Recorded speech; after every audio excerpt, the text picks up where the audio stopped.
Camera থেকে processor চমকে ভরা IQOO Neo 8 সিরিজ লঞ্চ হচ্ছে 23 মে। ফার্স্ট লুক প্রকাশ্যে এলো, দেখুন বিস্তারিত। IQOO অবশেষে পরবর্তী প্রজন্মের IQOO Neo 8 সিরিজটি লঞ্চ করার বিষয়ে নিশ্চিত করেছে। আসন্ন লাইন আপে Neo 8 এবং Neo 8 Pro এই দুই প্রিমিয়াম স্মার্টফোন অন্তর্ভুক্ত থাকবে।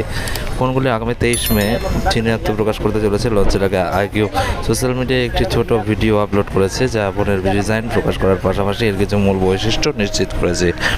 ভিডিও অনুযায়ী ডিজাইনের নিরিখে আপকামিং মডেলগুলির Neo 7 সিরিজের তুলনায় ছোটোখাটো কিছু পরিবর্তন থাকবে। আসুন তাহলে IQOO Neo 8 সিরিজের ডিজাইন, লঞ্চের বিবরণ এবং স্পেসিফিকেশন সম্পর্কে কী কী তথ্য সামনে এসেছে জেনে নেওয়া যাক। প্রকাশ হলো IQOO Neo 8 সিরিজের লঞ্চের তারিখ, ডিজাইন ও মূল স্পেসিফিকেশন। IQOO Neo 8 সিরিজটি আগামী 23 মে চীনে লঞ্চ হবে নিশ্চিত করা হয়েছে। কোম্পানি এই লাইন আপের অধীনে দুটি প্রিমিয়াম ডিভাইস লঞ্চ করবে।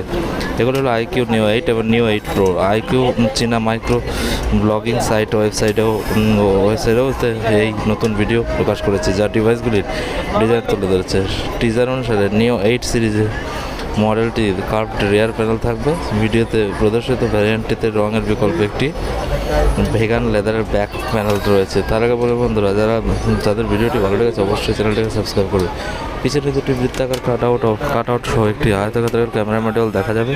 IQOO Neo 8 5G এর পিছনে একটি LED plus dual camera set অবস্থান করবে। ক্যামেরা মডিউলের টেক্সটটি নিশ্চিত করে যে Neo 8 optical image stabilisation support করবে। এছাড়াও কোম্পানি প্রকাশ করেছে Neo 8 Pro-তে নতুন লঞ্চ করা মিডিয়াটেক ডাইমেনসিটি 9200 প্লাস প্রসেসর ব্যবহার করা হবে। চিপটি 8 ন্যানোমিটার প্রক্রিয়ার উপর ভিত্তি করে নির্মিত এবং এর সর্বোচ্চ ক্লক স্পিড 3.35 GHz। ডিভাইসটিতে ভিভো OnePlus ইমেজিং চিপও থাকবে, যার লক্ষ্য ক্যামেরা পারফরমেন্স এবং ডিসপ্লে ফিচার উন্নত করা। এছাড়া কোম্পানির তরফে আরও কোনো তথ্য প্রকাশ করা হয়নি, তবে ইতিমধ্যে চিপস্টার যোগের IQOO Neo 8 Pro এর মূল বৈশিষ্ট্যগুলি প্রকাশ করেছে।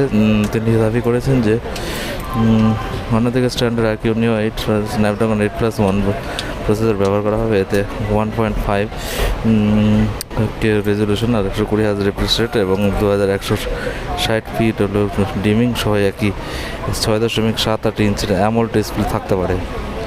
তো এতে 5000